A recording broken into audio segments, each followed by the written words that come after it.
My name is Rajesh. I completed LLB and also MBBS. My hobbies is reading books, listen DSP, Devsri Prasad music.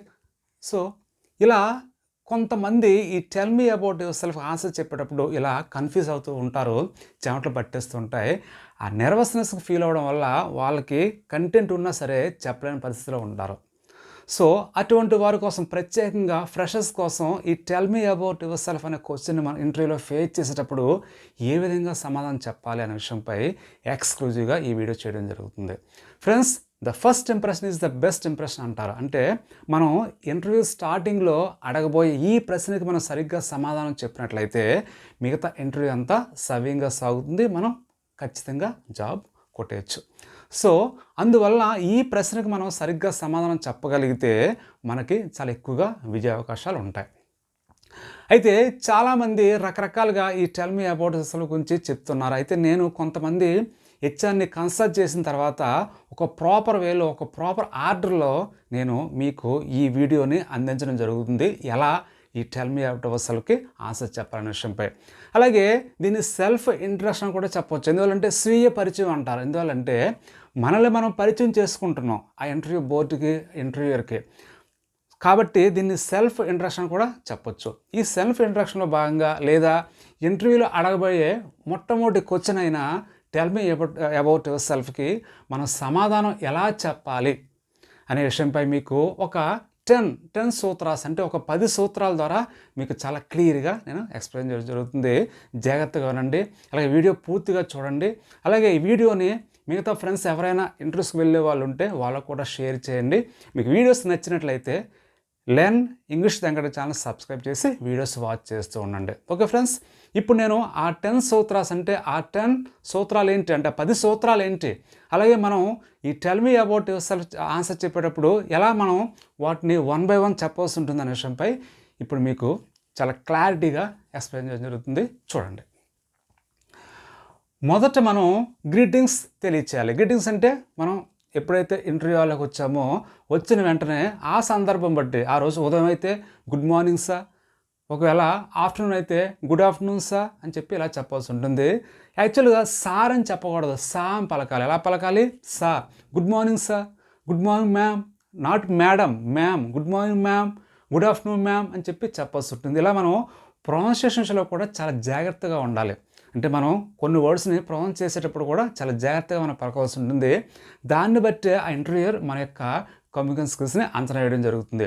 యాక్చువల్గా రెజ్యూమ్లో అన్ని details ఉంటాయి, కానీ మనం ఎలా చెప్తున్నాం, మనం ఎలా కమ్యూనికేట్ చేస్తున్నాం, మన బాడీ లాంగ్వేజ్ ఎలా ఉంది అనే విషయాలన్నీ కూడా ఇంటర్వ్యూయర్ చాలా ఈజీగా మనల్ని ఈ 2 నిమిషాల్లో ఫైండ్ అవుట్ చేయడం జరుగుతుంది. కాబట్టి మనం చాలా కాన్ఫిడెంట్గా ఐ కాంటాక్ట్ మెయింటైన్ చేస్తూ చాలా హుందాగా ఈ ప్రశ్నకు సమాధానం మనం చెప్పాల్సి ఉంటుంది. ఓకే, ఫస్ట్ గ్రీటింగ్స్ చెప్తూ ఉంటాం. గుడ్ మార్నింగ్ లేదా good afternoon, good morning sir, good afternoon sir అని చెప్పి ఇలా చెప్తున్నాం. అంతేగాని హాయ్, హలో అని చెప్పి మనం చెప్పకూడదు. ఎందువల్లంటే ఇది ఒక జాబ్ కోసం జరిగే ఇంటర్వ్యూ కాబట్టి మనం చాలా హుందాగా ఉండాలి, అంతే తప్ప క్యాజువల్గా తీసుకోకూడదు. Second point, name. మన యొక్క పేరుని తెలియచేయాలి. మై నేమ్ ఈస్ రాజేష్ లేదా ఐ ఆమ్ రాజేష్ అనాలి తప్ప my self is Rajesh, this is Rajesh అని చెప్పి చెప్పరాదు. ఓకే, అలా చెప్పొస్తుంది. అంటే అటువంటి ఫ్రేజెస్ని మనం, ఎక్స్ప్రెషన్స్ మనం యూజ్ చేయాల్సి ఉంటుంది. Third one, place. అంటే మనం ఎక్కడి నుంచి వచ్చిన విషయాన్ని తెలియజేయాల్సి ఉంటుంది. దానికి ఐ ఆమ్ ఫ్రమ్ లేదా I am a native of అని చెప్పి ఇటువంటి ఫ్రేజెస్ మనం యూజ్ చేయాల్సి ఉంటుంది. ఐ ఆమ్ ఫ్రమ్ విశాఖపట్నం లేదా I am a native of Visakhapatnam అని చెప్పి మనం చాలా సింపుల్గా చెప్పచ్చు. ఒక్క విషయం ఏంటంటే, మీరు దీనికి సమాధానం చెప్పడం చాలా సింపుల్ అని మీరు భావించినట్లయితే చాలా ఈజీగా మీరు చెప్పగలరు. మీరు కష్టమని భావించినట్లయితే మీకు చెమటలు పట్టేస్తాయి. కాబట్టి ఇది చాలా సింపుల్. నేను ఆన్సర్ చేయగలను, నేను ఆన్సర్ చేయగలిగే సామర్థ్యం నాకుంది, కెపాసిటీ నాకుంది, ఈ 4 ముక్కలు నేను ఇంగ్లీష్లో చెప్పలేనా అన్న ధైర్యం మీకు ఉన్నట్లయితే మీరు చాలా ఈజీగా సమాధానం చెప్పేస్తారు. No doubt about it. Next one, family details. అంటే మన యొక్క కుటుంబ వివరాలు తెలియజేసి ఉంటుంది. అయితే చాలామంది చెప్తూ ఉంటారు ఈ ఫ్యామిలీ డీటెయిల్స్ని మెన్షన్ చేయనవసరం లేదని. అయితే నేను కొంతమందిని హెచ్ఆర్స్ని కన్సల్ట్ చేసిన తర్వాత చేయొచ్చు, అయితే ఎక్కువ పాయింట్స్ చెప్పకూడదని చెప్పి చెప్తూ ఉంటారు. My father is a farmer, my mother is a homemaker, my brother is doing MBA అని చెప్పి ఇలా మనం ఒక 3 లైన్స్లో చెప్పాల్సి ఉంటుంది. మై డాడ్ అని చెప్పకూడదు, మై మామ్ అని చెప్పకూడదు. అలాగే my mother is a house wife అని చెప్పి కొంతమంది చెప్తూ ఉంటారు. That is also wrong. House wife బదులుగా హోమ్ మేకర్ అని చెప్తే చాలా బాగుంటుంది. Okay, next one educational qualifications. మన యొక్క ఎడ్యుకేషన్ క్వాలిఫికేషన్ చెప్పేటప్పుడు మన యొక్క హైయెస్ట్ క్వాలిఫికేషన్ చెప్పాల్సి ఉంటుంది. అంతేగాని 10th ఇంటర్ వాటి యొక్క వివరాలు మనం మెన్షన్ చేయనవసరం లేదు. ఎందువల్లంటే ఆల్రెడీ రెజ్యూమ్లో అవన్నీ ఉంటాయి. మన యొక్క హైయెస్ట్ క్వాలిఫికేషన్ చెప్పాల్సి ఉంటుంది. అంటే నేను ఈ మధ్యనే డిగ్రీ కంప్లీట్ చేశానని చెప్పడానికి I have recently done my graduation in mechanical engineering ఇలా చెప్పచ్చు. లేదా I'm a recent MBA graduate ఇలా చెప్పొచ్చు. ఇలా ఐఎమ్ ఏ రీసెంట్ అని చెప్పి యూజ్ చేయొచ్చు. లేదా ఐ హ్యావ్ రీసెంట్లీ డన్ అని చెప్పి కూడా చెప్పొచ్చు.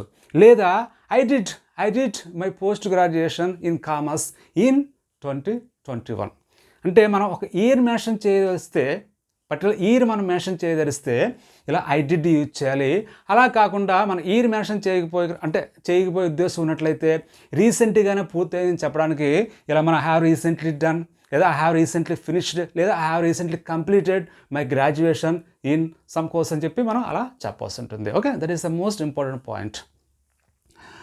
Next one additional qualifications. అంటే మన యొక్క ఏమైనా ఒక షార్ట్ టర్మ్ కోర్సెస్ కానీ, అంటే రిలవెంట్ కోర్సెస్, అంటే మనం ఏ కంపెనీకి అయితే ఇంటర్వ్యూకి వెళ్ళామో ఆ కోర్స్ కంటే ఆ జాబ్ డిస్క్రిప్షన్ సరిపోయే ఏదైనా రిలవెంట్గా ఏమైనా మనం కోర్సెస్ చేసినట్లయితే వాటిని ఇక్కడ ప్రస్తావించడం మంచిది. For example I have learned Java course, లేదా I have a 6 month certificate in SQL. ఇలా ఏదో టెక్నికల్ డిగ్రీ కానీ ఏదైనా నాన్ టెక్నికల్ ఏదైనా సరే దానికి సంబంధించిన రిలవెంట్ ఏదైనా మనం షార్ట్ టర్మ్ కోర్స్ చేసినట్లయితే దాన్ని కూడా మనం మెన్షన్ చేసి చెప్పొచ్చు. Next one achievements. అంటే మన యొక్క అచీవ్మెంట్స్ ఏమైనా ఉన్నట్లయితే, అంటే మనం 10thలో కానీ ఇంటర్లో కానీ ఏదైనా మన రేసెస్లో కానీ, అంటే ఏదైనా పోటీల్లో కానీ కాంపిటీషన్లో కానీ మనం ఏదైనా అవార్డ్స్ కానీ రివార్డ్స్ కానీ తీసుకున్నట్లయితే వాటిని కూడా ఇక్కడ మన అచీవ్మెంట్స్ రూపంలో చెప్పొచ్చు. For example I achieved first rank in spelling competition, లేదా I got second prize in running race అని చెప్పి ఇలా మనం అచీవ్డ్ గాట్ అని చెప్పి కొన్ని రకాల ఎక్స్ప్రెషన్స్ మనం యూజ్ చేయొచ్చు ఇలా అచీవ్మెంట్స్ చెప్పేటప్పుడు.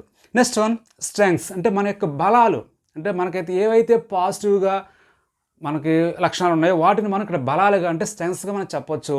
వీక్నెసెస్ అనేవి చెప్పకపోవడం మంచిది. ఈ స్ట్రెంగ్స్ చెప్పేటప్పుడు పాజిటివ్ యాటిట్యూడ్, అంటే ఐ హ్యావ్ పాజిటివ్ యాటిట్యూడ్, అలాగే I have lot of patience, అలాగే I'm a self driven person ఇలా చెప్పొచ్చు. నెక్స్ట్ వన్ మన యొక్క స్కిల్స్ని కూడా మెన్షన్ చేయొచ్చు. అంటే I'm so good at communication skills, I know very well English and Hindi, లేదా I'm proficient in English language, లేదా ఇంగ్లీష్ కమ్యూనికేషన్ స్కిల్స్ ఇలా మనం చెప్పొచ్చు. Next one hobbies. ఈ హాబీస్ చెప్పేటప్పుడు చాలామంది మై హాబీస్ ఈజ్ అని చెప్పి అంటూ ఉంటారు. మై హాబీస్ అనేది ప్లూరల్ కాబట్టి ఆర్ రావాలి. మై హాబీస్ ఆర్ అని చెప్పి లిసనింగ్ టు మ్యూజిక్, ఈ లిసన్ అనే వెర్బ్ తర్వాత టు యూజ్ చేయాలి. లిసనింగ్ టు మ్యూజిక్ అనాలి తప్ప లిసన్ మ్యూజిక్ అని చెప్పి చెప్పరాదు. నెక్స్ట్ బ్రౌజింగ్ టెక్నికల్ స్టఫ్, అంటే టెక్నికల్ స్టఫ్ నేను బ్రౌజ్ చేస్తూ ఉంటాను. అలాగే బుక్స్ చదువుతూ ఉంటాను, రీడింగ్ బుక్స్ అని చెప్పి అలా చెప్పాల్సి ఉంటుంది. అయితే ఎక్కువ ఇంగ్ ఫార్మ్స్ రావాల్సి ఉంటుంది. అంటే listening to music, reading books and browsing internet. అంటే చివరగా మనం ఏదైతే మన యొక్క హ్యాబిట్ చెప్తున్నామో దాని ముందు యాడ్ చేయవలసి ఉంటుంది. Okay, right. Next one last one closing. అంటే చివరగా మనం ఇంటర్వ్యూ చివరగా చెప్పబోయే పాయింట్ ఏంటంటే this is all about my self. అంటే ఇప్పటివరకు చెప్పిందంతా నా గురించి మీకు చెప్పేశాను, so thank you so much అని చెప్పి చివరగా మనం ఇలా క్లోజ్ చేసి మనం చెప్పేయచ్చు. ఇలా మనం చాలా కాన్ఫిడెంట్గా మనం చాలా ఈజీగా ఈ క్వశ్చన్కి ఆన్సర్ మనం చేయొచ్చు. ఇప్పుడు మీకు ఒక ఫ్రెషర్ ఎలా టెల్ మీ అబౌట్ అసలు ఆన్సర్ చెప్పాలనే విషయంపై శాంపుల్ ఆన్సర్ నేను మీకు ఎక్స్ప్లెయిన్ చేయడం జరుగుతుంది. ఓకే ఫ్రెండ్స్, మనం ఇప్పటివరకు నేర్చుకున్న పాయింట్స్ ప్రకారం టెల్ మీ అబౌట్ యువర్ సెల్ఫ్కి ఒక శాంపుల్ ఆన్సర్ ఎలా ఉంటుందనే విషయాన్ని తెలుసుకునే ప్రయత్నం చేద్దాం. Good morning sir, thank you for giving me this opportunity to talk about my self. అంటే నా గురించి మాట్లాడే అవకాశం ఇచ్చినందుకు మీకు చాలా ధన్యవాదాలు అని చెప్పి ఇలా చెప్పాం. అయితే ఇందా చెప్పిన పాయింట్స్లో నేను ఈ సెంటెన్స్ యాడ్ చేయలేదు. ఎందువల్లంటే ఇప్పుడు చాలామంది తక్కువ టైంలో, అంటే ఇంచుమించు 1.5 minute ఈ టెల్ మీ అబౌట్ యువర్ సెల్ఫ్కి ఆన్సర్ అనేది ఎక్స్పెక్ట్ చేస్తున్నారు. కాబట్టి తక్కువగా సెంటెన్స్ ఉండడం వల్ల మనకు చాలా తక్కువ టైం పడుతుంది. మనకు కావాలంటే ఈ సెంటెన్స్ యాడ్ చేసుకోవచ్చు. Next, my name is Venkat వేగి, ఇలా నా యొక్క పేరుని చెప్పడం జరిగింది. My father is doing business, my mother is a homemaker, my sister is doing graduation. Okay, ఇక్కడ అండ్ యాడ్ చేస్తే better. And my sister is doing graduation. Okay, next I have completed a bachelors in civil engineering from గీతం university. నేను గీతం university నుంచి civil engineering complete చేశానని చెప్పి ఇలా చెప్పు. అంటే మనం చదువు యూనివర్సిటీ ఒక ఫేమస్ యూనివర్సిటీ అయితే, పెద్ద యూనివర్సిటీ అయితే మనం యూనివర్సిటీ నేమ్ని కూడా యాడ్ చేయొచ్చు.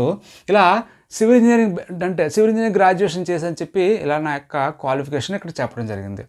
I got the first prize in spelling competition. Spelling కాంపిటీషన్లో ఫస్ట్ ప్రైజ్ పొందని చెప్పి ఇలా నా యొక్క అచీవ్మెంట్ని చెప్పాను. I'm solution oriented and open minded. I'm a quick learner as well.